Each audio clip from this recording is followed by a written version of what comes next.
मित्रों नमस्कार।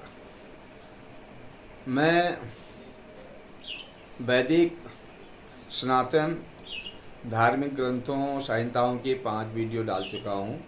मैं आज की वीडियो में आपको दर्शनों में क्या लिखा है, किसने लिखा है वो बताऊँगा, और यज्ञों में हमारे वैदिक ऋषियों का क्या कर्तव्य है वो बताऊँगा, और कल्पसूत्रों के भेद और छंदों के अक्षर संख्या की जानकारी दूंगा। हमारे दर्शन 6 हैं। पहला है जैमिनी का लिखा हुआ पूर्व मीमांसा पूर्व, इसको जैमिनी दर्शन कहते हैं। इसके 12 अध्याय हैं जो मुख्यतः कर्मकांड से संबंध रखते हैं। गृहस्थियों तथा कर्मकांडियों के लिए यह बहुत उत्तम दर्शन है। इसके बाद आता है उत्तर मीमांसा। यह बादरायण व्यास द्वारा लिखा गया है। इसे वेदांत भी कहते हैं। यह निवृत्ति मार्ग वाले ज्ञानियों सन्यासियों के लिए व्यास जी ने स्वयं रचा है। इसे व्यास दर्शन भी कहते हैं। यह दोनों दर्शन समकालीन हैं। जैमिनी व्यास जी के शिष्य थे। इसके बाद तीसरा है कणाद तथा औलुक्य का वैशेषिक दर्शन। विशेष नामक पदार्थ की विशिष्ट कल्पना करने से के कारण इसका नाम वैशेषिक दर्शन है। इसमें कहा गया है इसके 317 सूत्र हैं जो 10 अध्यायों में विभक्त हैं। इसके बाद आता है न्याय दर्शन।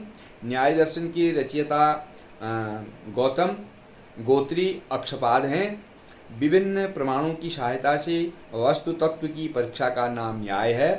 यह 5 अध्यायों में विभक्त है। इसमें 16 पदार्थों के उद्देश्य, नाम, लक्षण, परीक्षण किए गए हैं।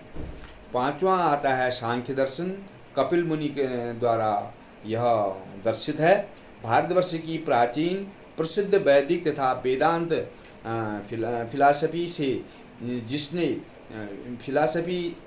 जिसने सारे भूमंडल के विद्वानों को विस्मित कर रखा है।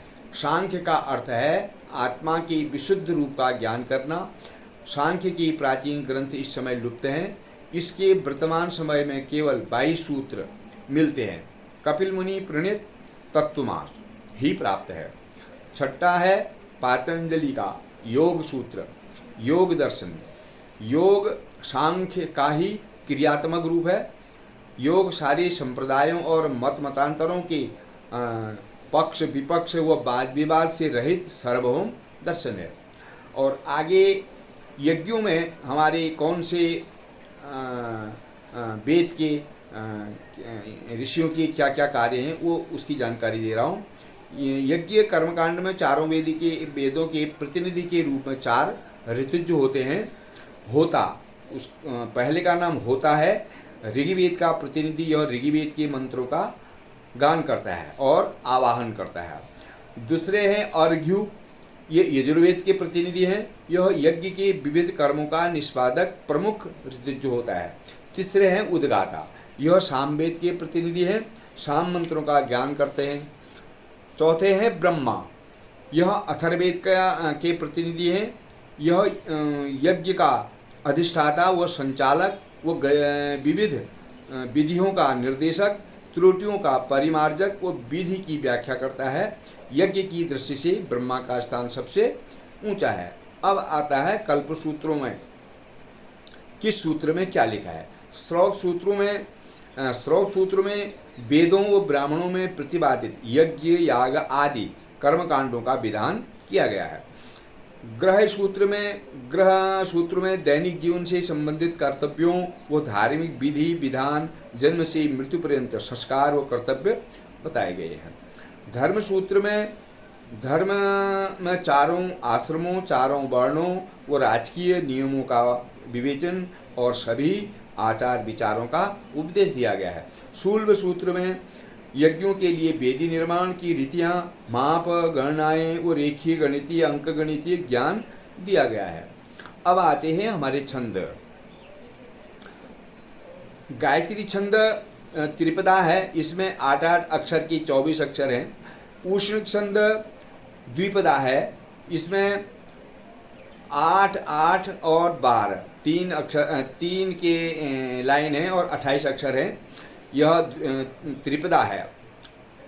और अनुष्टुप छंद में 32 अक्षर हैं, यह चतुष्पदी है। बृहति छंद में 36 अक्षर हैं, यह भी चतुष्पदी है। पंक्ति छंद में 40 अक्षर हैं, यह पंचपदी है। त्रिष्टुप छंद में 44 अक्षर हैं, यह चतुष्पदी छंद है। जागती छंद में 48 अक्षर हैं, यह भी चतुष्पदी है।